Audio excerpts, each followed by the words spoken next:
Итак, Рафаэль Надаль, испанский теннисист, спортивная биография которого пестрит большим количеством наград и титулов, олимпийский чемпион в одиночном и парном разрядах, обладатель первого места в рейтинге и самых титулованных призеров турниров «Большого шлема». Среди коллег и поклонников получил прозвище «Король грунта». Итак, детство. Рафаэль Надаль Паррера родился 3 июня 1986 года в испанском городе Манакор на острове Малорка в обеспеченной семье. Отец Себастьян был частным предпринимателем, владельцем страховой фирмы и туристического ресторана. Мать Анна Мария сначала продавала парфюмерию, а позже занялась воспитанием детей. Среди родственников Рафаэля также были свои знаменитости. Оба его дяди были связаны с миром спорта. Мигель Анхель был футболистом, игравшим за клубы Малорка и Барселона, а Антонио Надаль, брат отца Рафаэля, работал тренером по большому теннису. В детстве Рафаэль не отличался атлетическим телосложением. Ему хватало 20 минут интенсивных занятий с ракеткой, чтобы валиться с ног от усталости. Чтобы привести тело в порядок, мальчику приходилось ежедневно пробегать 500 метров, а позже и 5 километров босиком по песчаному пляжу. Тони не щадил юного подопечного, благодаря чему тот вскоре приобрел подтянутую форму и без труда начал бегать по теннисному корту. Несмотря на увлеченность спортом, родители Рафаэля не видели в нем будущего теннисиста. Они не покупали мальчику ракеток и мячей, а когда тот проиграл дружеский матч сверстнику, предложили сыну заняться, чем бы вы могли подумать? Рыбалкой. Представляете себе, рыбалкой. Но отсутствие поддержки родных людей не мешало парню настойчиво идти к мечте. Итак, теннис. В 8 лет Рафаэль Надаль стал победителем в региональном чемпионате по теннису, а к 12 годам завоевал титул чемпиона на всех испанских и европейских соревнованиях. Талантливого мальчика заметила Государственная федерация тенниса, которая предложила Надалю переехать в Барселону, где они содержали тренировочную базу. Однако родные будущей звезды воспротивились переезду, посчитав, что и в родном городе Рафаэль сможет прекрасно тренироваться и получить образование. В 15 лет Надаль перешел в профессиональную лигу, где уже в первый год добился немалых успехов. В 16 лет он стал полуфиналистом юниорского турнира Уимблдона, а 2 года спустя завоевал победу для сборной Испании в Кубке Дэвиса. На тот момент Надалю было 18 лет и 6 месяцев. Тем самым он стал самым молодым игроком, который победил в Кубке Дэвиса, обыграв на тот момент первую ракетку мира Энди Роддика. В последующие годы спортивная карьера Надаля стремительно развивалась. Парень участвовал во всех мировых турнирах, занимая призовые места. Не обошлось и без неприятностей. Во время одной из игр Рафаэль травмировал лодыжку и был вынужден отказаться от участия в грунтовом сезоне. Сезон 2005 года принес теннисисту множество побед в играх на грунте, благодаря чему Надаль заслужил прозвище «Король грунта». Он выиграл 24 матча подряд, обыграв таких известных и сильных противников, как Гильермо Корио, Хуан Карлос Феррера и легендарного Роджера Федерера, являющегося неоспоримым лидером большинства турниров уже многие годы. После выигранных 24 матчей подряд он побил достижения Андреа Агасси, первый мастерс в Монте-Карло. Через неделю турнир в Барселоне, обыграв в финале Хуана Карлоса Феррера, попал тем самым в топ-10. Мастерс в Риме возносит его на 5-е место. И, конечно же, феноменальная победа на чемпионате Франции, которую он выиграл с первого же раза, вознесла Рафаэля на 3-е место во всемирном рейтинге теннисистов. А в последующие 16 побед в том же сезоне сделали его номером 2. Под конец сезона спортсмен травмировал ногу, из-за чего был вынужден пропустить открытый чемпионат Австралии в 2006 году. Из-за перелома парень подумал оставить теннисную карьеру, но его тренер Тони Надаль смог поставить спортсмена на ноги и вернуть ему уверенность в силах. Последующие 2 года Рафаэль удерживал 2-е место в рейтинге теннисистов мира, уступив только известному сопернику Роджеру Федереру. 2008 год стал пиком карьеры теннисиста. Несмотря на плохое начало сезона, где спортсмены обыграли Михаил Южный, Жо Уилфред Цонга и другие, в грунтовой части сезона королю грунта удалось наверстать упущенное. Он с легкостью выиграл открытый чемпионат Франции. Позже он столкнулся с Роджером Федерером на самом ожидаемом турнире этого года в Уимблдоне. Теннисисты сошлись в финале, который длился целый день. В нелегкой борьбе Рафаэлю все же удалось победить давнего соперника и занять 1-е место на турнире и в списке лучших теннисистов этого года. Олимпийские игры в Пекине принесли Надалю еще одну большую победу и его первое золото в подобном турнире. В конце года из-за травмы колена Рафаэль отказался от участия в нескольких соревнованиях. Следующий год для спортсмена стал тяжелым. Несмотря на многочисленные победы в этом году, у него случались и досадные поражения в финалах чемпионатов. Рафаэля также преследовали боли в поврежденном колене, из-за которых ему пришлось отказаться от участия в нескольких турнирах, в частности в знаменитом Уимблдоне. Однако неприятности не помешали теннисисту окончить сезон на 2-м месте рейтинга. В 2010 году Надаль вновь стал номером 1 в мире, потеряв этот титул год спустя. В 2011 году он уступил первенство сербскому теннисисту Новаку Джоковичу.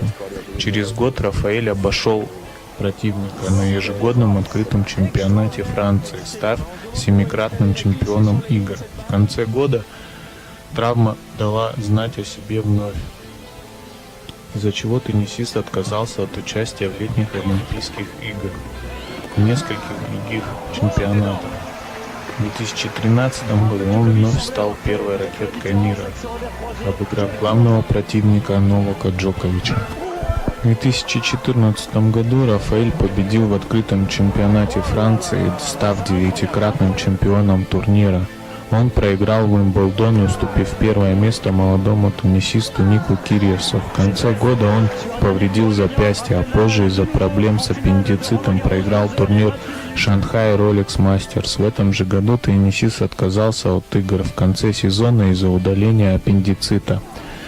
В 2015 году Надаль стал победителем 2 турниров – Аргентина Open и Mercedes Cup, но уступил первенство в открытом чемпионате Франции своему известному сопернику Новаку Джоковичу. На конец сезона рейтинг спортсмена впервые за 11 лет снизился до 5-й позиции. В 2017 году на открытом чемпионате Франции Надаль 10-й раз берет титул. Юбилейный титул особым образом отметил спонсор теннисиста. Бренд люксовых часов Ришар Миль выпустил новую модель хронометра, которым пользовался спортсмен во время турнира. Всего было представлено 50 экземпляров по цене $725 тысяч. Дополнительной строкой, пополняющей бюджет Надаля, помимо вознаграждения за победы в международных турнирах, остается реклама. Спортсмен обладает атлетической фигурой при росте 185 сантиметров, его вес не превышает 85 килограмм, что не могли не заметить производители мужской одежды и нижнего белья. Теннисист много лет представляет марку Nike. В 2011 году Надаль снялся в рекламном ролике нижнего белья Emporio Armani, где его партнершей по кадру стала Меган Фокс. Позднее спортсмен появлялся в видео американского бренда одежды Томми Хилфиджер и его презентации моделей автомобилей марки Kia. В 2018 году рекламный ролик Бабалат с участием Надаля появился на персональной страничке спортсмена в Инстаграме.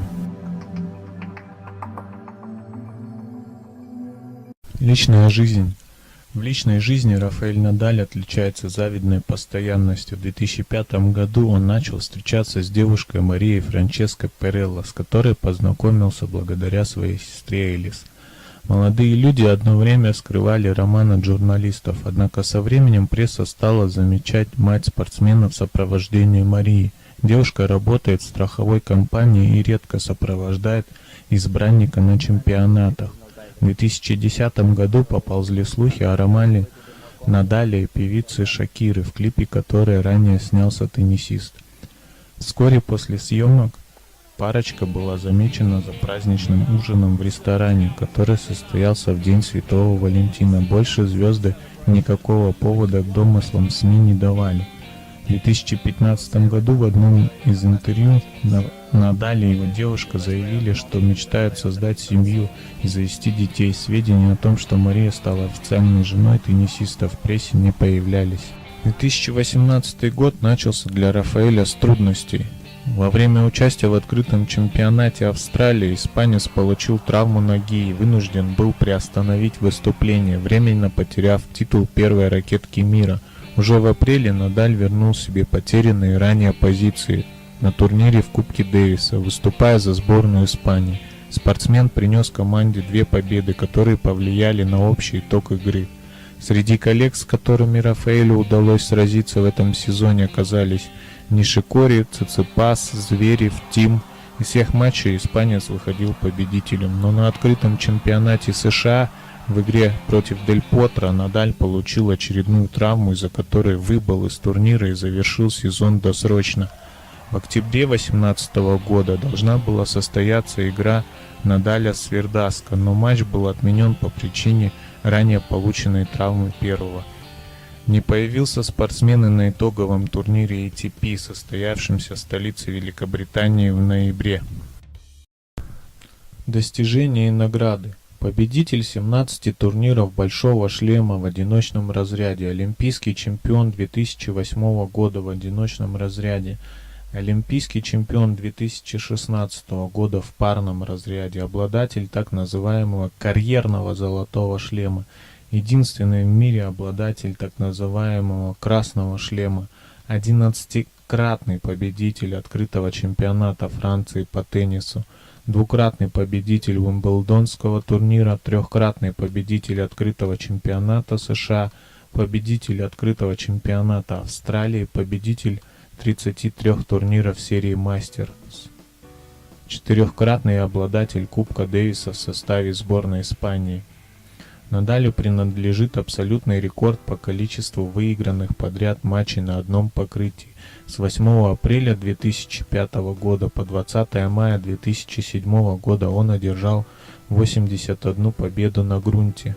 Победная серия началась после поражения от Игоря Андреева на турнире в Валенсии и была прервана Федерером, одержавшим победу в финале турнира серии Мастерс в Гамбурге со счетом 2-6, 6-2, 6-0. Предыдущий рекорд принадлежал Гильермо Вилласу. 53 победы. Рекорд Вилласа продержался 29 лет с 1977 года и считается практически недостижимым. За эти 2 с лишним года без поражений Надаль выиграл 16 турниров на грунте. Надалю принадлежит рекорд в 11 побед на турнире серии Мастерс в Монте-Карло. Никто чаще не побеждал на одном турнире за всю историю ATP тура. После очередной 11-й победы в турнире в Барселоне Рафаэль стал единственным теннисистом в открытой эре, который смог выиграть 2 различных турнира 11 раз, а после 11-й победы на открытом чемпионате Франции по теннису в 2018 году стал единственным теннисистом в открытой эре, который смог выиграть 3 различных турнира, каждый по 11 раз, а также установил рекорд на турнирах Большого шлема, став первым теннисистом, выигравшим 11 титулов. Также Надалю принадлежит рекорд по количеству побед на Мастерсе в Риме. Он является 8-кратным чемпионом этого турнира. Свою 8-ю победу на данном турнире Рафаэль одержал в 2018 году. Это лучший результат на данном турнире среди теннисистов-профессионалов в открытой эре. Рекордсмен по числу титулов на грунте 57. Ранее рекорд принадлежал аргентинцу Гильермо Вилласу. Надаль в течение 12 лет подряд с 2005 года ни на одну неделю не покидал и до сих пор не покидает топ-10 мирового рейтинга теннисистов-профессионалов. Надаль является единственным теннисистом в истории, сумевшим выиграть более 400 матчей на 2 разных типах покрытиях. К июню 2018 года он выиграл 415 матчей на грунте и 425 на харде. Рафаэль Надаль на протяжении 10 лет, то есть 10 сезонов подряд, выигрывал не менее одного титула большого шлема. У Федерера 8 таких сезонов, у Тощего 6, у Джоковича. Травмы. Рафаэль Надаль может быть и не самый подверженный травмам теннисист в истории, но среди игроков десятки мужского рейтинга он прочно удерживает пальму первенства в этом печальном соревновании, снявшись в этом году с US Open. Надаль собрал своеобразный большой шлем из-за травм. Он снимался с каждого из 4 крупнейших теннисных турниров хотя бы раз в жизни. Многие считают, что все дело в манере игры испанца. Он активно перемещается по корту, предпочитает долгие обмены ударами на задней линии, не так уж часто выходит к сетке. Но если эту особенность игры Рафаэля и можно назвать одной из причин, то далеко не главной. По сути, все нынешние проблемы испанца вытекают из одной травмы, а точнее врожденной аномалии его организма, борьба с которой едва не стоила ему карьеры. Однако средство борьбы с одним недугом породило множество других проблем. Такова, к сожалению, цена, которую Надалю пришлось заплатить за то, чтобы играть в теннис. Попробуем вспомнить травмы Надаля. Очередной раз удивимся тому, как с такой историей болезни он смог завоевать 11 турниров большого шлема. Поехали. 2003 год. Первые успехи и первая травма. В этом сезоне Рафа дебютировал в туре на высшем уровне, оставив в прошлом мелкие турниры. Он начал год за пределами топ-200, но к маю вошел в сотню лучших игроков мира и даже записал на свой счет первую победу над игроком топ-10 в Монте-Карло. Он в 2 сетах переиграл 7-ю ракетку Альберто Косту. Надаль должен был принять участие в открытом чемпионате Франции, но за несколько дней до начала турнира на тренировке заработал травму левого плеча. С Ролан Гаррос пришлось сняться, и дебют на турнирах большого шлема пришлось отложить до Уимблдона. Рафа дошел до 3-го круга, так что уже на старте карьеры испанец познал не только первые большие победы, но и свою первую серьезную травму. К сожалению, далеко не последнюю. 2004 год. Тревожный звонок. Надаль стремительно поднимался в рейтинге, а в марте одержал сенсационную победу над Федерером в 3-м круге турнира в Майами. После такого прорыва многие ждали, что дерзкий испанец на своем любимом грунте совершит что-нибудь еще более невероятное. Рафа начал грунтовый сезон с турнира в Эшториле. В первом круге он уверенно обыграл Иванишевича, но в своем втором круге с Ришаром Гаске Надаль получил серьезную травму – стрессовый перелом ладьевидной кости левой ступни. Матч с французом он не только доиграл, но и выиграл, не подозревая о серьезности положения. Однако на четвертьфинальный поединок не вышел. Рафаэль снова вынужден был сняться с Ролан Гаррос. Будущий король грунта приступил к завоеваниям на парижской земле лишь год спустя. Восстановился Надаль только к июлю, пропустив еще один Уимблдон. 2005 год. Главная травма в карьере. В середине 2005 года Рафа успел сыграть на всех турнирах большого шлема, кроме, как ни странно, Ролан Гаррос. В этом сезоне дебют состоялся, и сразу же он его выиграл, поднялся на 2-е место в рейтинге. Год обещал закончиться фантастически. В октябре Рафа выиграл Мастерс в Мадриде в зале и собирался поехать на свой первый в жизни итоговый турнир. Однако планы перечеркнула очередная серьезнейшая травма, без сомнения главная травма в жизни испанца. По словам самого Надаля, эта травма стала самой ужасной в его карьере. Все та же ступня, которая беспокоила его в 2004-м, напомнила о себе снова. Впервые Рафа почувствовал боль в финале турнира в Мадриде в матче против Любичича. Однако он не придал этому особого значения и продолжил играть. На следующее утро нога распухла, Надаль не мог нормально встать на нее и без промедления поехал к своему врачу Анхелю Котторо. Но Котторо не увидел ничего серьезного, и Рафа отправился в Шанхай, чтобы сыграть на итоговом турнире. Однако уже после первой тренировки вновь почувствовал боль и снялся с соревнований. Боль не проходила, и Надалю не оставалось ничего иного, кроме как ждать. Дядя Рафаэля, футболист Мигель Анхель, посоветовал обратиться ему еще к одному специалисту, но и тот не смог поставить точный диагноз. Надаль отправился в Мадрид к доктору, который защищал диссертацию, изучая как раз ту кость, которая, как оказалось, и стала причиной всех проблем. Это была врожденная аномалия ладьевидной кости предплюсны, очень редкая, особенно среди мужчин. В детстве у Рафы не произошла осификация, то есть не образовалась костная ткань. Постоянные спортивные нагрузки, которые начались еще с детства, привели к деформации кости. Она стала больше, чем должна быть, и могла легко трескаться, что и случилось с Надалем в 2004 году. Но не подозревая о своих проблемах, Рафаэль не уделил должного внимания стопе. В результате проблема стала угрожающе серьезной. Диагноз прозвучал для Рафы как приговор. По словам врача, велики были шансы на то, что Рафаэлю придется вообще завершить теннисную карьеру. Надаль уже начал задумываться о том, чтобы начать карьеру гольфиста. В этой игре он тоже был очень успешен.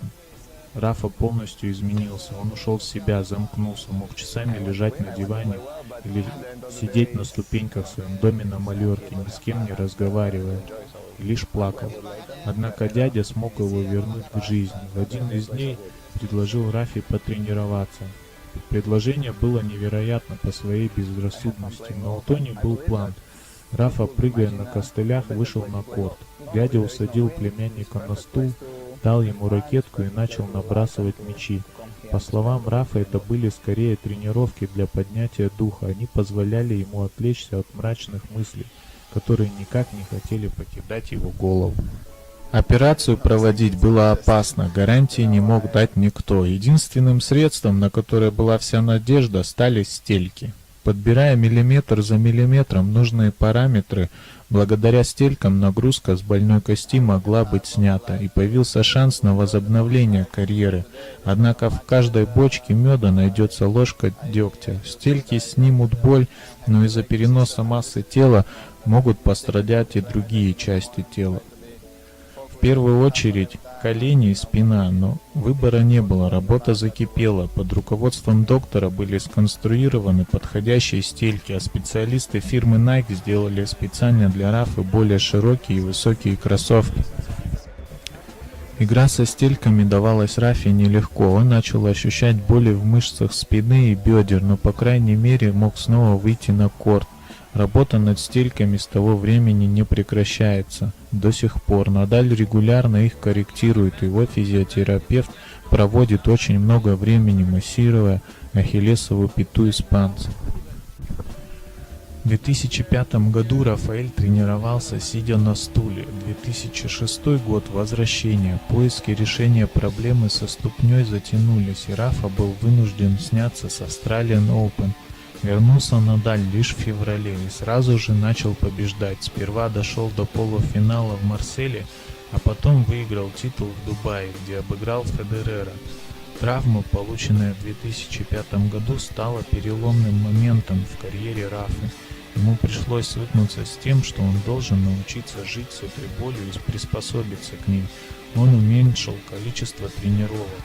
Если до травмы он мог тренироваться по 5 часов в день и даже больше, теперь же занимался не более 3,5, а на максимальных нагрузках не более 45 минут.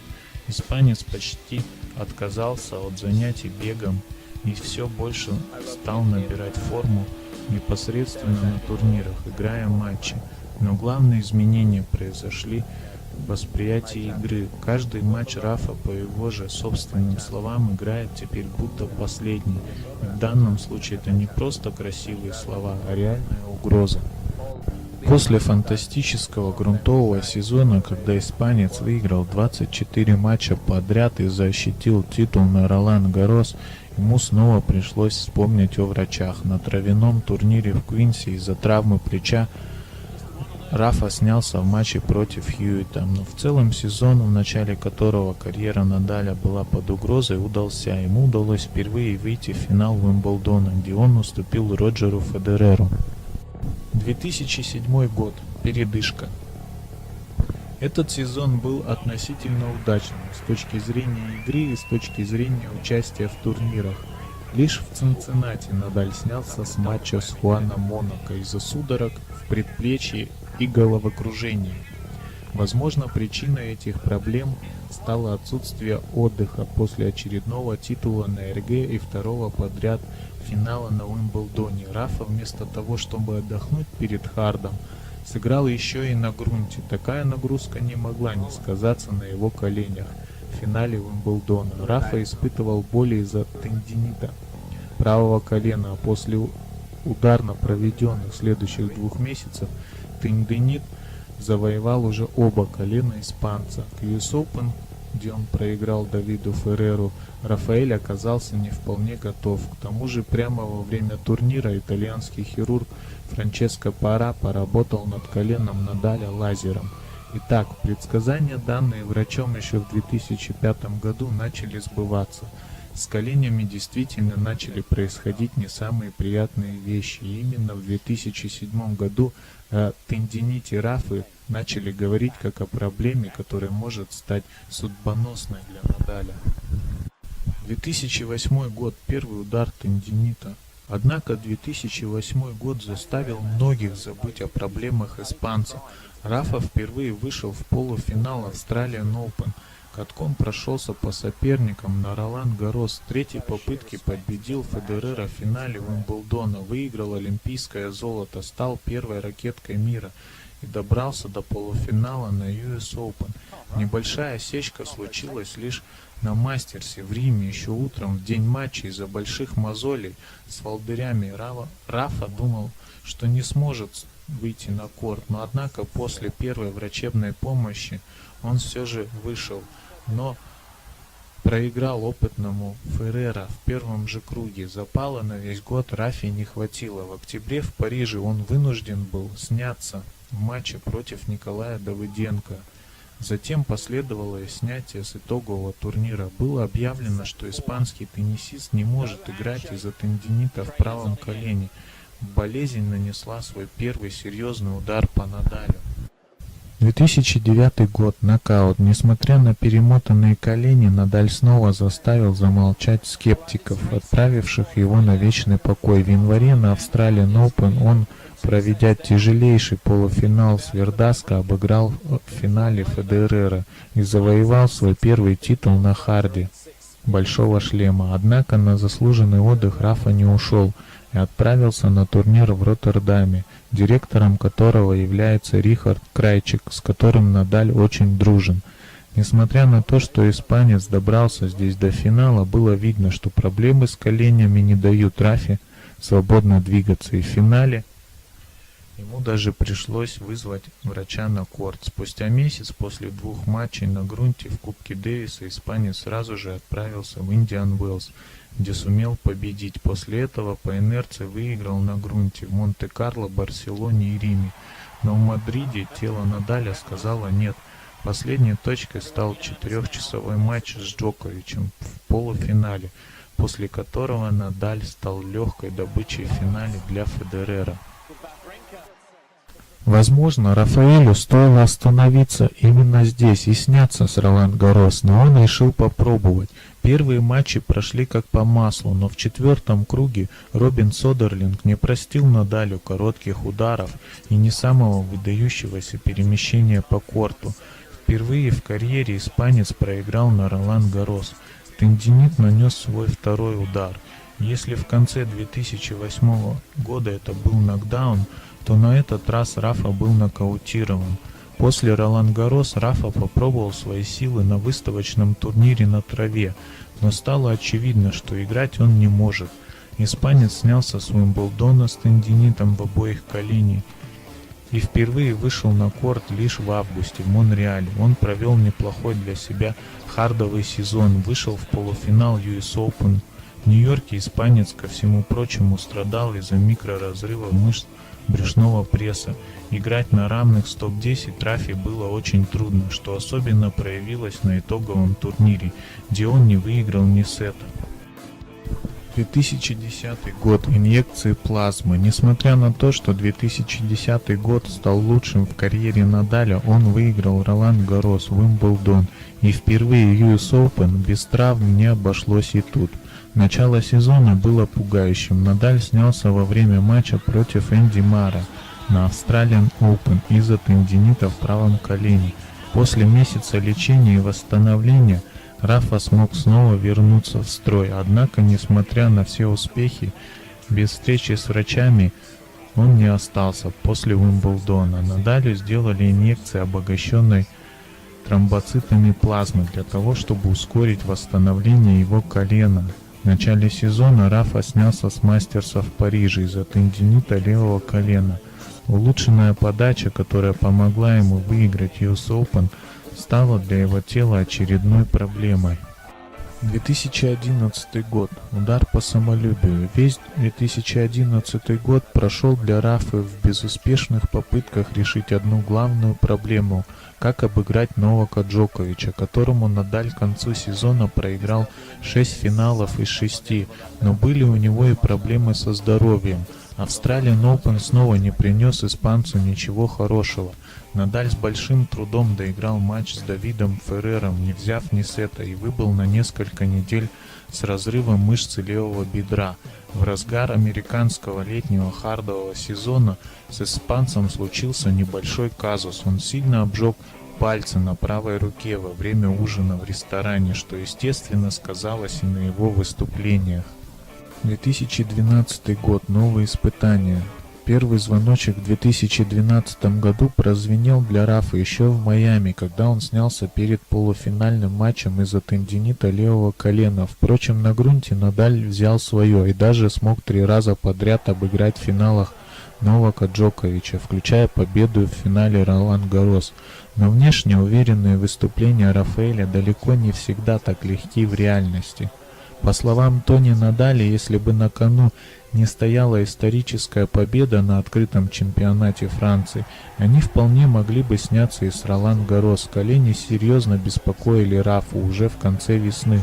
После сенсационного поражения во втором круге Уимблдона испанец пропал из виду, пока после снятия с 2 американских мастерсов не последовало объявление о новом для Рафи диагнозе – болезнь Гофа. Болезнь Гофа – это повреждение перерождения жировой ткани, которая окружает коленный сустав. На месте поврежденных клеток разрастается фиброзная ткань, которая не может выполнять функции жировой ткани. Возникают постоянные боли в колене и припухлость. Своевременная диагностика позволяет ограничить лечение противовоспалительной терапией, физиотерапией, но главное, колено нельзя нагружать. Если подобный простой способ лечения оказывается неэффективным, то проводится артроскопия колена, в ходе которой иссякаются поврежденные ткани. К занятиям спортом после операции можно переходить уже через 1,5 месяца после операции. 2014 год. Травма запястья. Надаль получает травму на тренировке. Запястье правой руки. Вынужден пропустить Торонто и Цинциннати. В 2015 году Надаль возвращается и снимается в Майами из-за усталости в матче с Джумхуром. В 2016 году самое неприятное. Рафаэль снимается с Ролан Гаррос из-за травмы запястья в 3-м круге против Граноллерса. В 2017 году снялся с итогового турнира в Лондоне, где уступил Гофену. В 2018 году снимается с четвертьфинала Australian Open в матче против Чилича. Травма бедра. Прошу строго не судить, так как это первое мое видео в таком духе. Будем исправляться. Подписываемся на канал, ставим лайки, наводим лайки, в комментариях пишем, о ком бы вы хотели услышать в следующем выпуске. До встречи. Пока.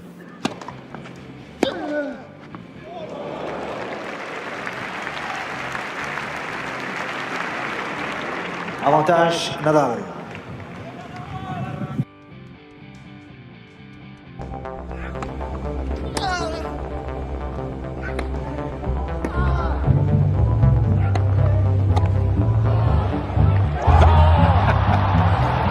That is unbelievable. Not possible.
c'est magnifique. C'est magnifique ce qu'ils arrivent à faire. Quel échange. Mais c'est des martiens, les mecs. Quel échange de dingue. Gagné par Nadal, balle de break pour l'Espagnol. Ça non plus.